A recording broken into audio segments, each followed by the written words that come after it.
Salut, je suis devant la librairie Mediaspol, là où ma passion pour la littérature est née. C'est une librairie de Kinshasa qui se trouve non loin du quartier Matongué, le quartier où j'ai grandi. Et à la maison, je n'avais pas beaucoup de livres, mais tous les jours, en passant devant cette librairie, j'étais attirée par les bandes dessinées qui étaient exposées derrière ces vitres-là. J'ai donc décidé d'économiser pour arriver à m'acheter une ou deux bandes dessinées par semaine.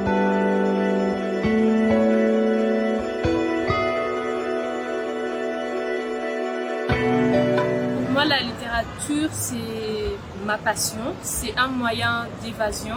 Lire, ça me permet de m'évader, parfois d'apprendre aussi, parce que souvent les romans que moi je lis et certains livres, des essais, ce sont des miroirs qu'on promène à travers la société. Ça nous permet de nous connaître.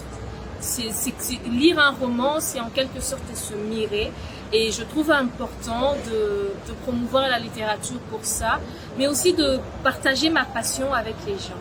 Je tenais un blog littéraire, maintenant je tiens une chaîne YouTube où je parle essentiellement des livres.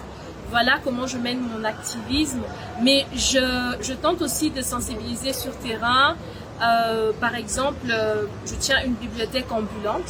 Je fais des livraisons des livres à domicile, moyennant un abonnement pas très cher. Donc ça permet aux gens qui se plaignent parfois de ne pas savoir où est-ce qu'ils peuvent trouver des livres.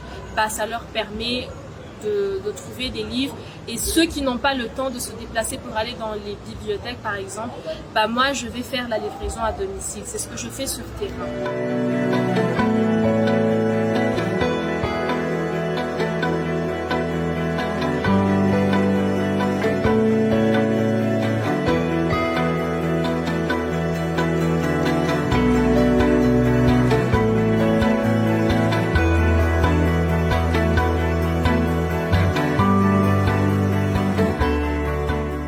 Pour moi, les livres en papier et les livres numériques se complètent en fait. On ne devrait pas craindre le livre numérique, mais si ça permet aux jeunes de lire, d'acquérir de la connaissance, si ça permet à ceux qui sont passionnés par la littérature de s'évader, je ne vois pas pourquoi on devrait être contre.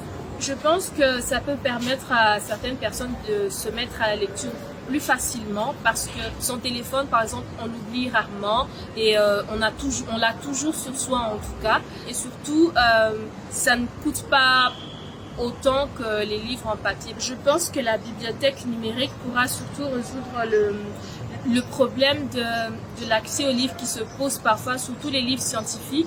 Moi, quand j'étais encore à la fac, il y avait des livres de gestion de projet que j'avais du mal à trouver dans les bibliothèques, parce qu'il faut dire que les bibliothèques, il y en a quelques-unes quand même à Kinshasa, et j'avais du mal à trouver ce genre de livres techniques, et je pense que Yustra pourra répondre surtout à ces besoins-là, surtout pour les jeunes qui sont à l'université. Je pense qu'il y a, pour tout le monde ici sur Terre, pour chaque humain, il y a un livre qui lui correspond. C'est pas, parfois les gens se disent la lecture c'est pas pour moi, mais je pense qu'ils n'ont pas juste trouvé les bons livres, les bons auteurs, et je pense que si on arrive à trouver ça, on changera d'avis, on se rendra compte que la lecture elle est faite pour tous en fait.